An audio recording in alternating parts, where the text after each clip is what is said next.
Now for Global Business Updates, Rotus Udiri joins us. Good morning, Rotus. Good morning, Doctor. Good morning, Ayo. Good morning to all our viewers out there. Good morning, Rotus. Good to see you. Yes, here. indeed. We missed A you on long the show. few days. Yeah. Begin in Asia, the Nikkei 225, it's been on an absolute tear, crossing 35,000 points for the first time since February of 1990. I think the weak yen plays a role here in terms of what it means for more Japanese exports being cheaper, and also the Bank of Japan keeping its monetary policy loose. I think there's a quote from an analyst, I think it's usually JP Morgan, or if you take a look at a quote from one of the analysts who gives a reason for that as to why we've seen this bullish sentiment for Japan. It says, with the market expectation of an early Fed rate cut receding after the start of the new year, Japanese stocks remained firm on the back of expectations that the yen's depreciation against the dollar will support corporate. Yeah, so her name is Ri Nishihara with JP Morgan, Chief Japan Equity Analyst.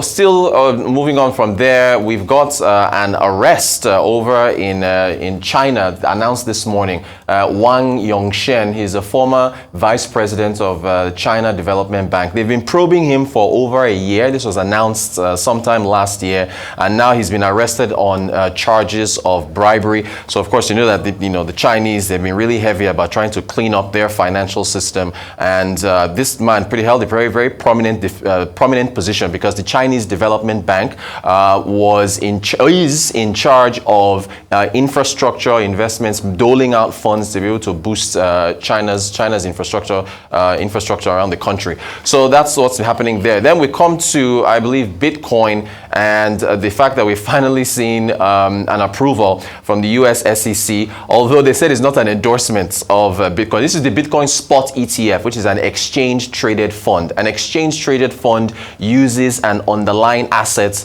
as a benchmark for people to buy into it. So we've got some competition with ETF issuers and their fees. You can see Franklin Templeton offering 29 basis points as far as the fee. You've got Wisdom Tree, 0 initially, but it's going to be about 30 basis points. That's in the number you're seeing in the bracket is what they will offer after their free fee period goes away. Fidelity, Valkyrie, Hashdesk, and Grayscale, there are a number of them that are offering all these fees in order to bring institutional investors are now seen as coming into the Bitcoin space. Now, yesterday, of course, there was a fake tweet that was sent out by the SEC. They said they were hacked. X came and asked, Twitter said that it was them not having two-factor authentication, blah, blah, blah.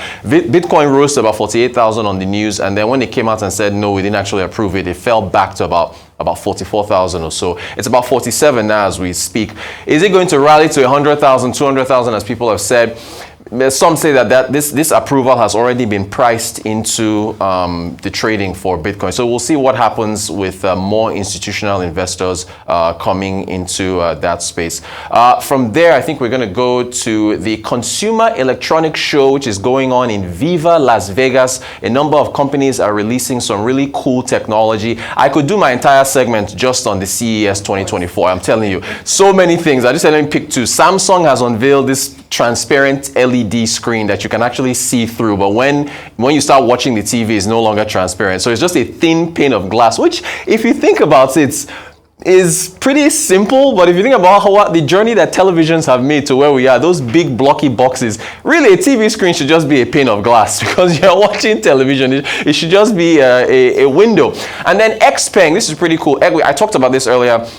Xpeng, which is a subsidiary of Xpeng Motors, they have gotten, they're saying they're going to be taking orders for the flying vehicles in the 4th quarter of this year. Check out this really cool video.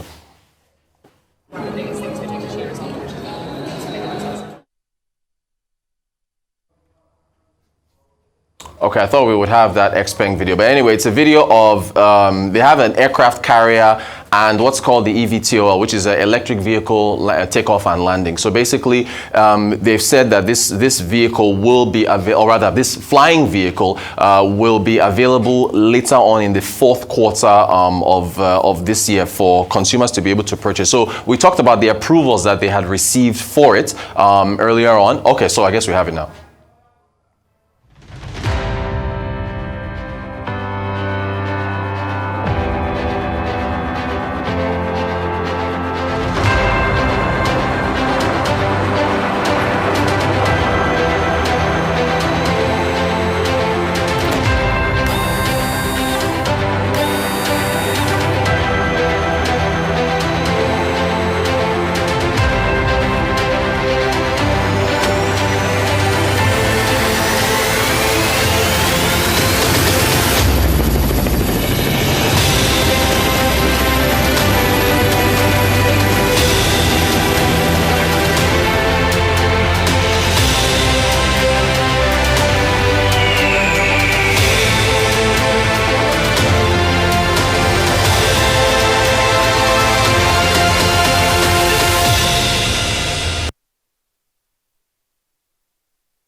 I expect probably Dr. Abati to place an order by the fourth quarter of this year. Let's come to Nigeria. Yes, Ayo, no, Dr. Abati is he's top 1%. So, but Ayo, I expect you to also place an order. Maybe they'll have, loans and so on, financing, to get on.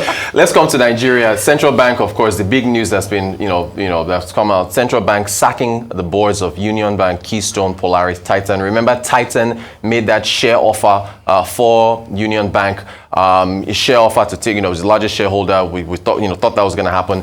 This is, of course, I doubt if it's unconnected to the Obazie reports that said that some of these takeovers were used as proxies with ill-gotten wealth.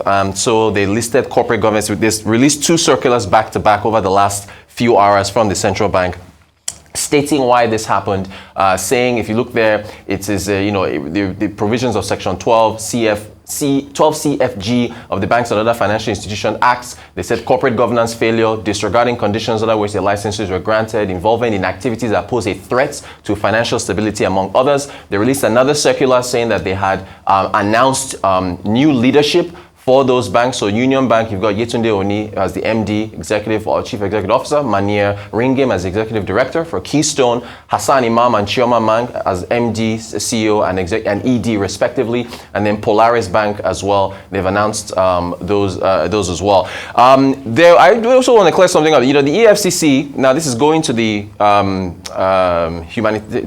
the Ministry of Humanitarian Affairs, invited some bank executives just to talk about beneficiaries of the accounts that were being investigated for those funds that were being transferred to personal accounts. For some reason, people were running around saying that these execs were arrested. They were not arrested. It was they just went there, provided documentation, and they went back to their offices, Zenith Proteus Jais Bank. So that's all it is. It was just for the account beneficiaries.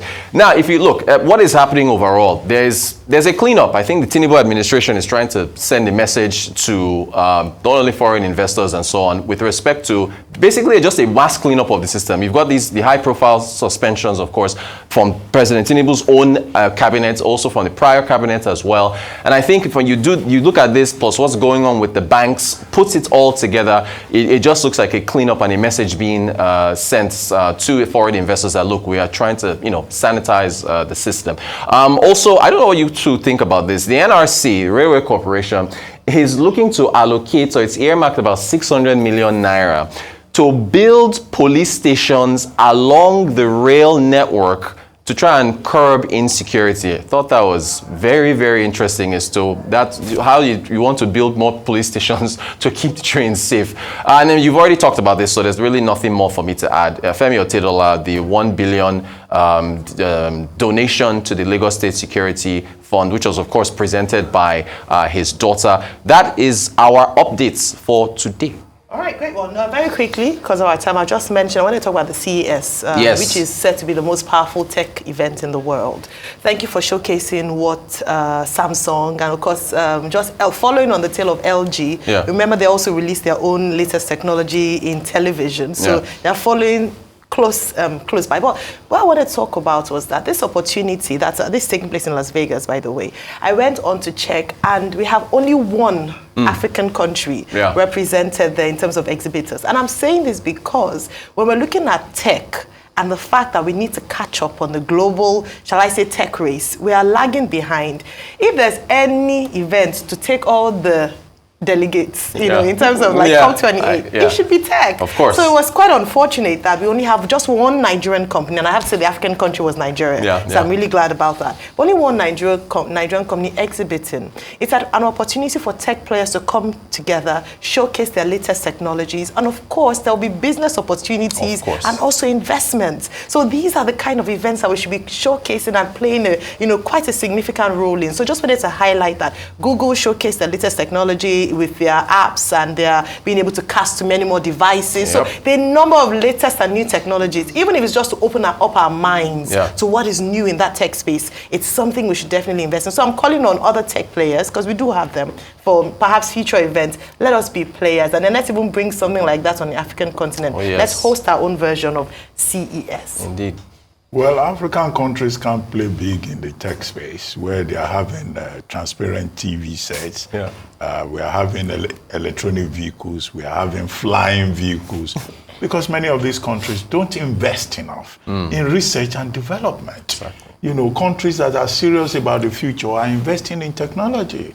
In Nigeria, we don't even pay our university teachers who are supposed to be devoted to research. So how are we going to show up, you know, where the future is already been, you know, exhibited? So that's that about that. So it boils down again to the level of development, to leadership, to vision. Now, you were talking about Bitcoin. I think Bitcoin yesterday had its brightest moment. You know, the U.S. Securities and Exchange Commission have been opposing, you know, Bitcoin coming into mainstream finance. But it's good that the incident that occurred on Tuesday, when somebody went ahead of U.S. SEC and said approval had been given, it did not deter them from what they did yesterday was to approve rule changes prefatory to the mainstreaming of, you know, Bitcoin. And yes, you are right. It went up when that, you know, scammer announced that it had been approved and then stabilized. But even with the announcement yesterday, it dropped. The stock price dropped by about 0.2%.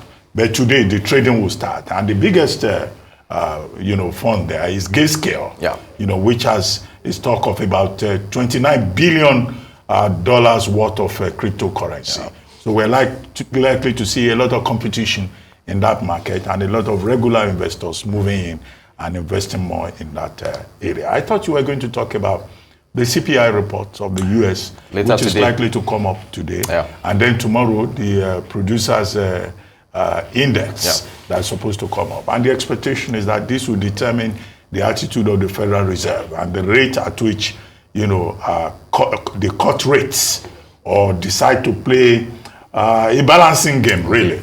You know, not to cut too much, not to ease too much, so as to stabilize the economy. So today, tomorrow, will determine in what direction they will go. As for the Nigerian Railway Corporation setting up police stations, that's ridiculous. I know there was an incident in 2022 when a train that was Kaduna bound was attacked by terrorists and all of that. And that has generated more concern about security along our rail lines because there have also been incidents after that. And many people no longer travel by the rail line. So what the Nigerian Railway Corporation is trying to do is to shore up confidence, is to, you know, drive up revenue. But they have so many other issues in terms of the mismanagement of the Railway Corporation. Now they have a budget of over 11 billion naira in the 2024 budget estimate. They say they want to spend 10% of that. Apart from the police stations they want to build, they are going to also buy rail inspection machines. Well, there's every reason to be skeptical about this. You know our people. Where would those police stations be? Which policemen will be there? We'll be sitting there. The same policemen that are under-equipped, under-armed, and demotivated. I'm telling you, they are going to sit inside the forest. Even the military could not protect those rail lines. So please, the people at Nigerian Railway Corporation, if this is meant to be a joke, they should go and take a second look at it. Otherwise, let them not come and tell us they've sent 10% of their budget on police stations. That's not their job. Let the police worry about security. Finally, you talked about what the CBN has done. Earlier on, I raised questions. I said there are too many gray areas that they have not clarified. Are they nationalizing those banks? And then what is the ownership? And for how long will these 3 MDs, 3 executive directors will be there? Then what happens to the shareholders? Which entity within the CBN is responsible for this? They've been very clever. They didn't refer to Jim Obaze's report. Right. Yes, because they had issued their own statement that they were going to review past things. So that I thought that was clever. But is there a bridge bank? Are they going to sell these banks? So those questions have not been answered. We expect answers to that question because it's not enough to go and appropriate property under the fact that you are maintaining financial stability. Indeed. Thank you very much.